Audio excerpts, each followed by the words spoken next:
This is in a way like the second volume of The Rise and Rise of Kerry Packer, because that book stopped in '93. This one covers the period since then, but it's also obviously focused on James and Kerry and the relationship between the two of them. There's much more available on Kerry than there was, because people are much less scared now he's dead, and so they're much more willing to talk. But there's also a whole period that that first book didn't cover. So it's about 12 years of Kerry's life.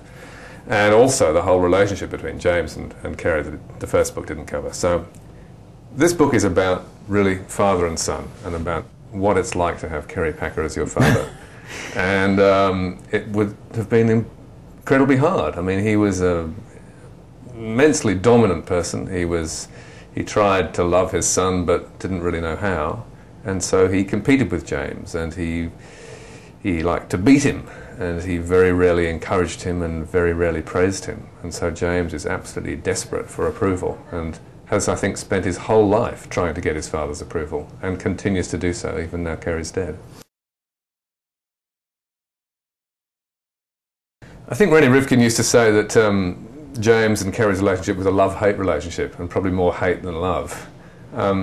James loved him immensely and desperately wanted his approval, but I think also was really very glad when he died, because it was like the war was over and he could be his own person at last.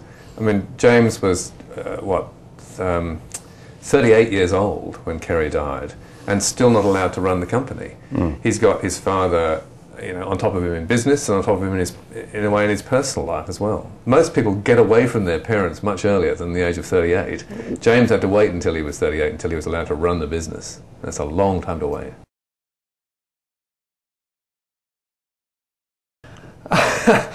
The Prince Charles of Australian commerce. Yeah, quite possibly he is, actually. I mean, I think he's equally desperate to prove himself, and so far it's not gone very well, in that he's had a lot of business successes, but he's had a couple of spectacular failures, and James had the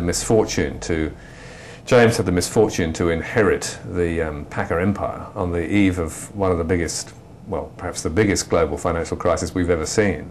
And so everyone started losing massive amounts of money, and he lost more than almost anybody, because he had been so gung-ho, but really at the top, and believed that markets would go on rising forever. You can't write a book about someone if you don't have sympathy with them. You can't write a good book about someone.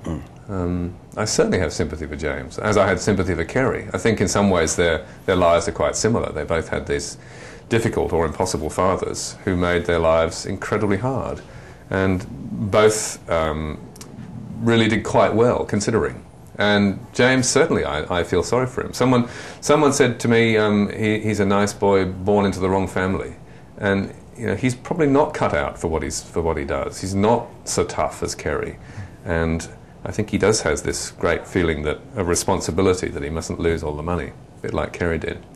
I think James will be pleasantly surprised by the book. I think the Packers are paranoid. They always expect people to write horrible things about them.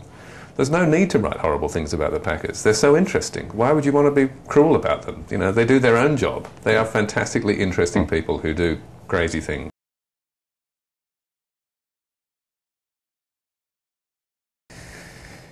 Well, he's still alive at the moment in business, and he's got some money to spend again, and the markets are really pretty cheap. So if you were to go out and buy casinos now, he'd probably make a lot of money, and that's probably what he will do, I guess.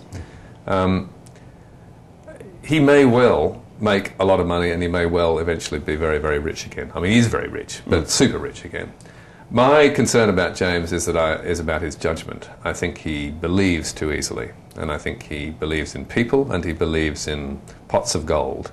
And so when something presents itself, I think he lacks caution, and I think it makes him vulnerable. When markets turn, then he's holding the biggest basket, because he's the guy who's believed most.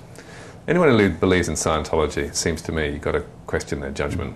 And I think belief in business is very valuable. When the market's going up, you make a fortune. If the market then turns, you can lose a fortune, as he has done.